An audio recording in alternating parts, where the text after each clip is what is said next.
And I gave up what I thought was the control and or freedom, depending on how you look at it, of doing the whole thing a part of my business. And I let go of that and said, all right, I found somebody I trust. I found somebody I love. I found somebody who we both have the same vision.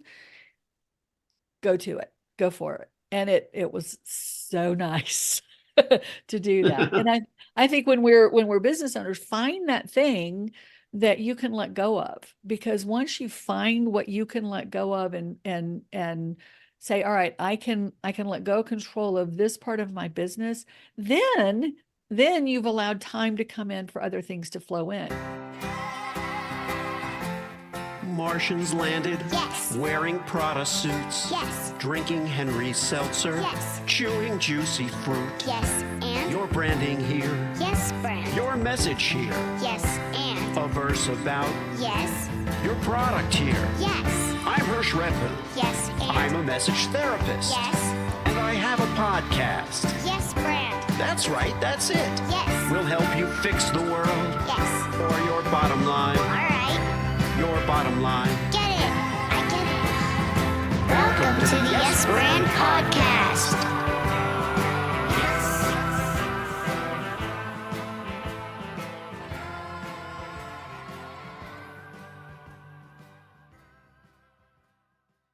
Hitting the Yes Brand runway today is Lori Lyons.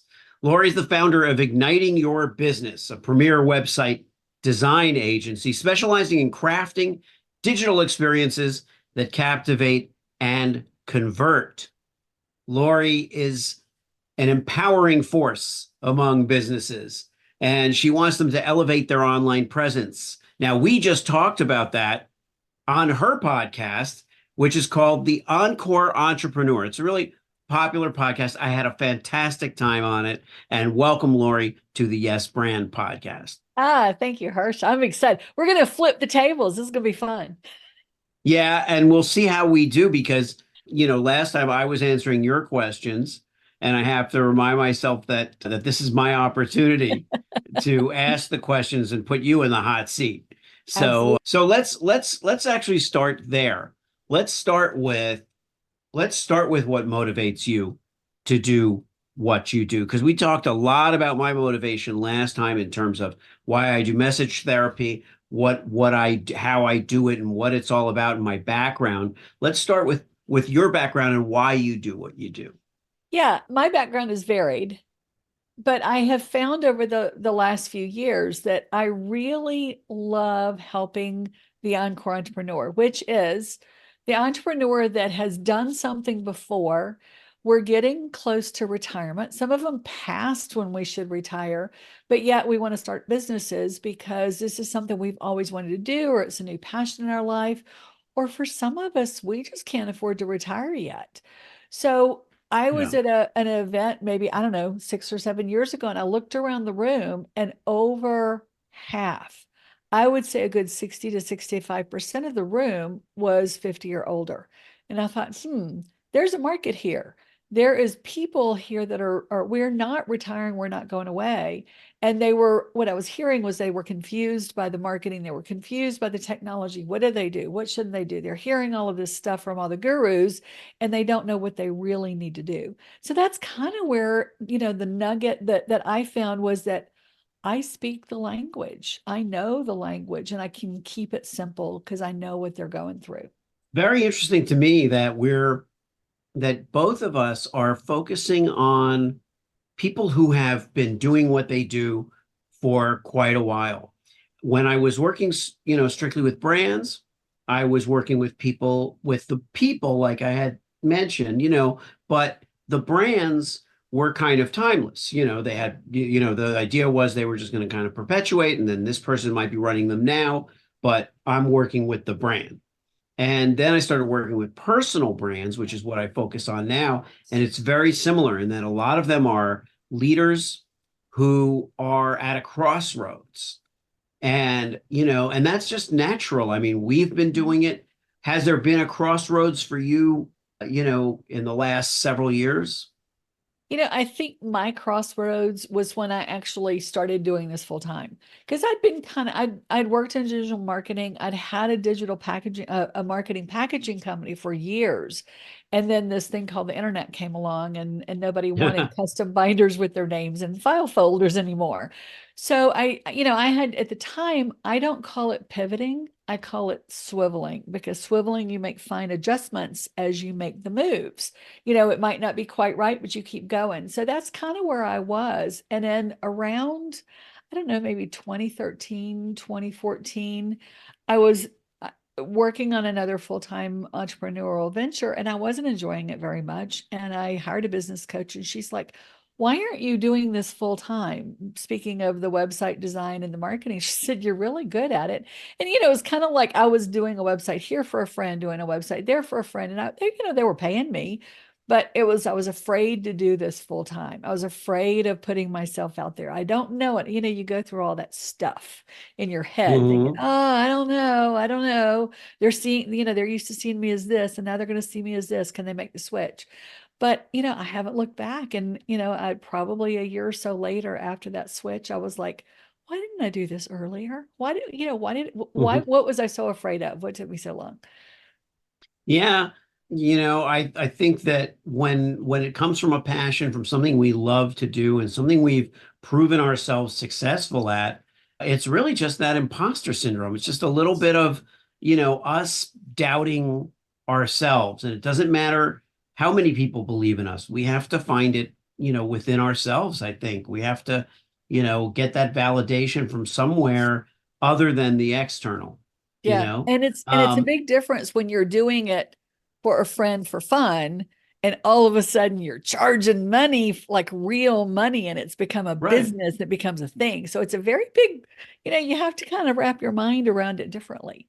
And that was scary.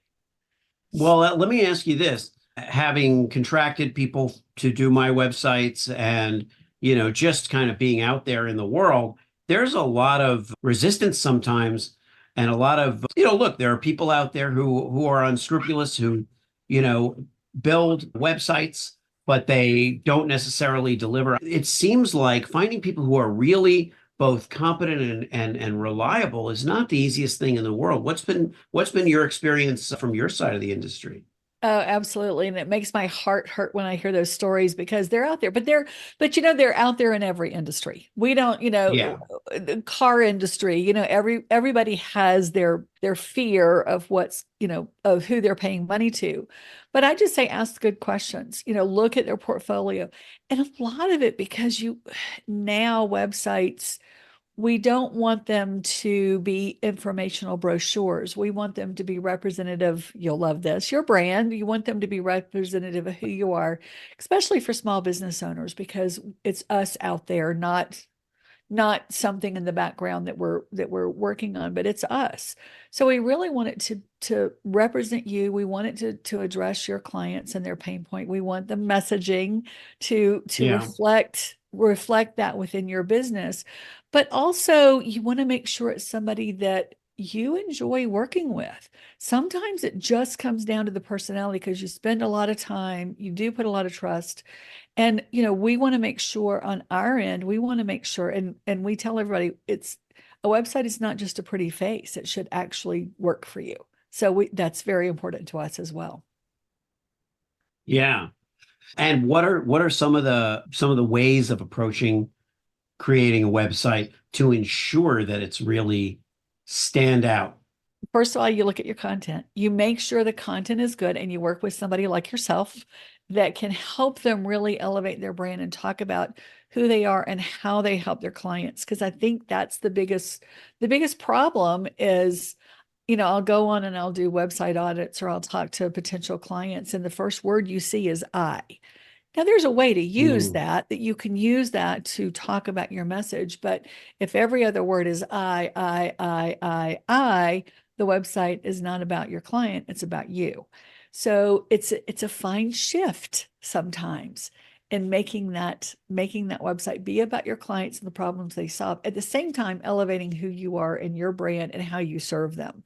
So it's walking that fine line and we do it very effectively. We've changed over the last few years like everybody else.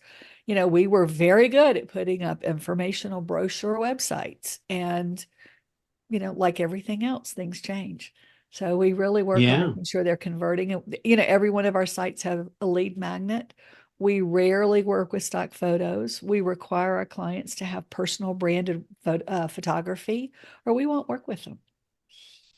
It's great to hear you talk about that, Lori, because the fact is that I still have that. I still have clients that will come to me and show me this stock photo website, and I don't do websites.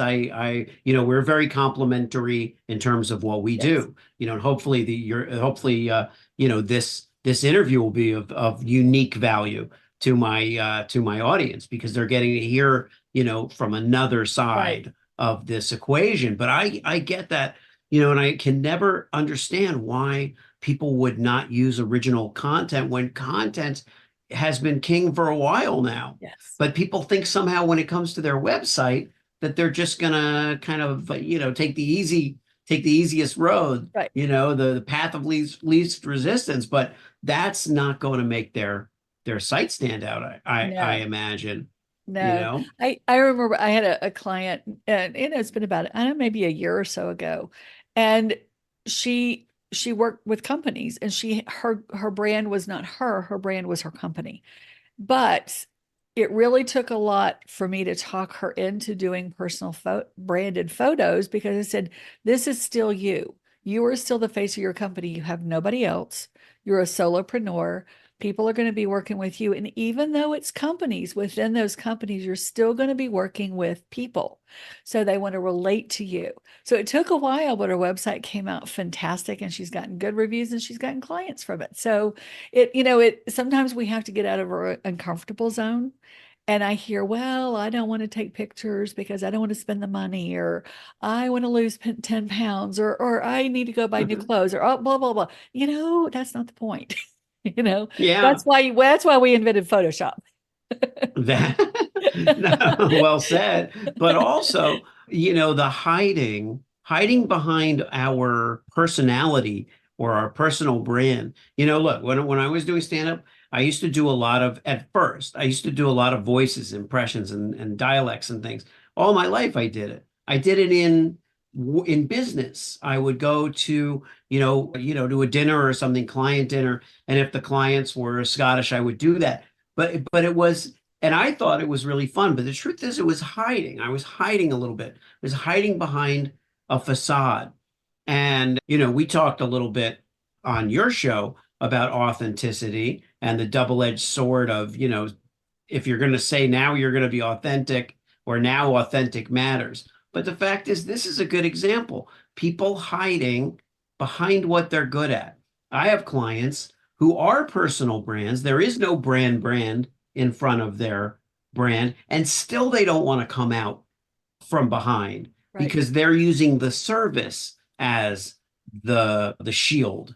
Oh, I'll talk about how you're going to do this and how you're going to do that, but I don't really want to talk about myself. And I said, it's not about talking about yourself. It's about letting yourself shine. Be that Yeah.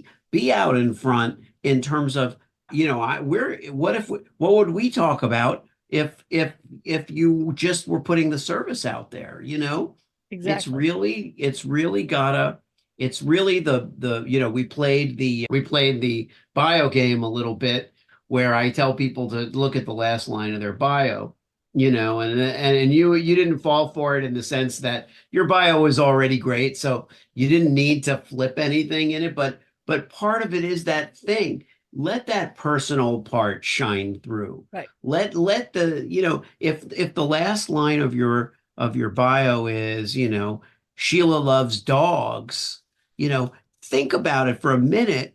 Sheila may be a cardiologist, but the fact that she loves dogs is still going to matter to someone who's reading, especially if she's taking care of their life and their heart health. We Yeah. we want to know what Sheila's passion is. Why is she so connected to life? What is it that makes her life super meaningful? Maybe it's the relationship with the pet, but lead with that, because that can, Yeah. that can change Yeah. change the ball game. What are some anecdotes maybe from your career in life when especially we circle back to, people who are in the encore phase, right? What are some highlights that come to mind? Good question. When you look at Encore Entrepreneurs, I think of my friend Diana, who she is a client and a friend. We met in a business coaching program. She's going to love that I'm talking about her. She is a clinical pharmacist. She's an Argentine tango dancer. And the she also has a law degree. I mean, the woman is amazing. And she's gorgeous. She talks about anti-aging. Her business is about being ageless. And it took a lot to get her to come out of that clinical pharmacist person because while that gave her street cred, it didn't give her approachability. And she's going to laugh when she hears this because that's one thing we really worked on was being approachable. Because, as an Argentine tango dancer, that's a very edgy, very, very sultry kind of thing. And then you put that with the white coat, the white lab coat of the clinical pharmacist with this gorgeous woman who talks about being ageless. So identifying her brand and pulling her in. And now we just redid her website. I think we redid it for the third time. And it just really reflects this beautiful, glowing, ageless woman, while at the same time talking about the street cred that she has with her pharmacy and all the knowledge that she has to help you from a health standpoint versus the fun spirit of the Argentine tango dancer. So it's really that was a really fun thing to do and to watch her evolve over the years and morph and morph in a good way. Yeah, Lori, that's a great example because, she embodies vitality and that's her brand. Her brand is vitality, and so obviously the dancing and the dancing, the precision, the motivation and passion and all that Yeah. stuff. You're right. It's so important. It's so important to bring forward. Yeah. Um, at this part of the point in the interview, I like to talk a little bit about the marketing of your brand, you as the guest, because I always find that the stuff that we've experienced trying to get our own messages out there is instructive as well. What's your marketing journey been like for for Encore? Stop and go. Red Rover, send so and so right over. It really, Right. as I think like any other busy entrepreneur, solopreneur, it's for a long time it became like, okay, I got to work this in. I got to work this in because this is what I do. I really need to be on top of this. And you have those shoulds. I should do this. I should do this. I should do this. And when I finally realized that my business was not being promoted in a way that I felt was something that I needed to do, then I was able to start scaling my business. And it finally became a matter of if I don't start scaling and bringing in team members to help me, I'm just going to disappear into the woodwork because I ain't going to have time to do any of this stuff. So Yeah. it's still on that upward swing, honestly. Sometimes you're going to make choices and a lot of times I put my clients first. But now that I have people helping me and taking over some of this, I've got an amazing website designer that works for me, and he is far better than I am. But together, we're really good at getting the best out of a brand and the best out of an entrepreneur. I also finally replaced my VA, and I'm so excited to have her because she's going to make my life so much easier. So it's stuff like that that allow you to do the creative part for yourself. And if you're out there and you're thinking about hiring people for your business because I can't afford it or I don't know what to do or whatever, do it before you're ready because I made the mistake of not doing it soon enough.